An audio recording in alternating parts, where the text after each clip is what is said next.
क्या आपने कभी सुना है कि शनि देव भी किसी के आगे हार मान सकते हैं? क्या कोई ऐसा है जो शनि की साढ़े साती और उनकी कठोर दृष्टि से भी बच सकता है?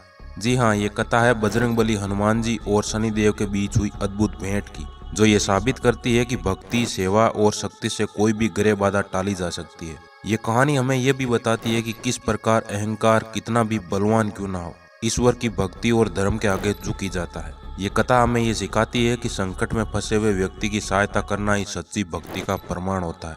ये घटना उस समय की है जब रावण के अत्याचार बढ़ते जा रहे थे और भगवान श्री राम माता सीता को खोजने के लिए समुद्र के पार लंका जाने की तैयारी कर रहे थे।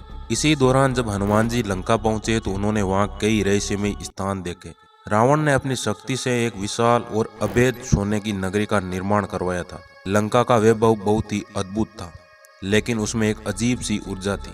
हनुमान जी को यह महसूस हुआ कि इस नगर में कहीं न कहीं कोई महान शक्ति कैद है जो मुक्ति की प्रतीक्षा कर रही है।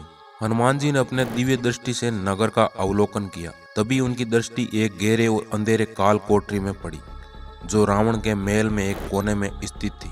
ये कोई साधारण कारागार नहीं था, ये वह स्थान था जहां रावण ने स्वयं शनिदेव को कैद कर रखा था। रावण को ज्ञात था कि यदि शनिदेव की दृष्टि उस पर पड़ गई तो उसका सर्वनाश निश्चित है। अतः अपने अहंकार और शक्ति के बल पर उसने शनिदेव को कारागृह में डाल दिया था, ताकि वे कभी उस पर दृष्टिपात न कर सके। शनिदेव, जो समस्त लोकों में न्याय के प्रतीक माने जाते थे, उस कारागार में कष्ट भोग रहे थे। वे चाहकर भी बाहर नहीं निकल सकते थे, क्योंकि रावण ने अपने मायावी शक्तियों को उस कारागृह को अभेद्य बना दिया था। जब हनुमान जी उस स्थान पर पहुंचे तो उन्होंने अपने असीम बल से उस कारागृह के द्वार को तोड़ने का प्रयास किया। जैसे ही उन्होंने अपने गदा से प्रहार किया, कारागृह हिल उठा, लेकिन द्वार नहीं टूटा।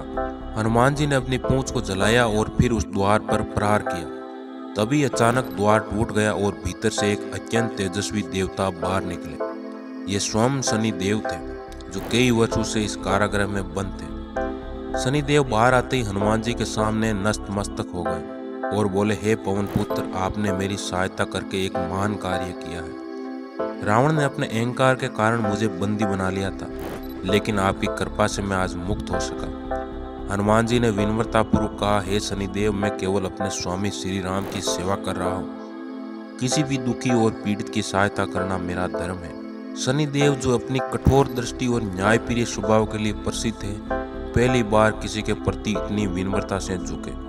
उन्होंने हनुमान जी से कहा, जो भी आपकी भक्ति करेगा, मैं उस पर अपनी अशुभ दृष्टि नहीं डालूंगा। जो भी सच्चे मन से हर मंगलवार और शनिवार को आपका नाम लेगा, मैं उसकी साढ़े साती और ढैया का प्रभाव कम कर दूंगा। हनुमान जी ने उन्हें आशीर्वाद दिया और कहा, जो भी भक्त मेरे नाम के साथ आपका भी स्मरण करेगा, वह सभी संकटों से मुक्त रहेगा। शनिदेव ने तब हनुमान जी से एक और भविष्यवाणी की। उन्होंने कहा, हे महावीर, मैं पहले ही देख चुका हूँ कि रावण का विनाश निकट है। उसकी मृत्यु निश्चित है, क्योंकि उसने धर्म की सीमाओं का उल्लंघन किया है।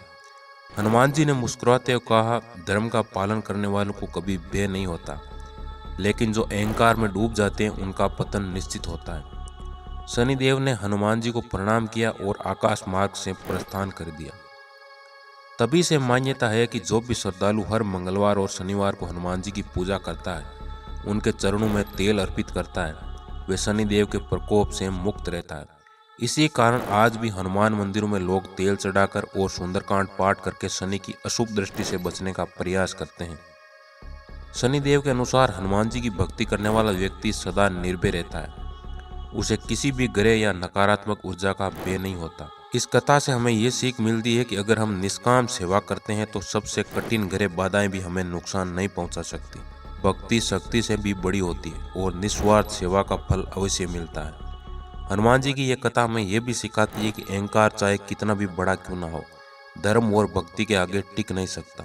जो हनुमान जी की भक्ति करता है वह शनिदेव के प्रकोप से सदैव सुरक्षित रहता है। उम्मीद है दोस्तों आपको ये कथा अच्छी लगी होगी, और अगर ये कथा आपको पसंद आए तो वीडियो को लाइक और चैनल को सब्सक्राइब जरूर करना।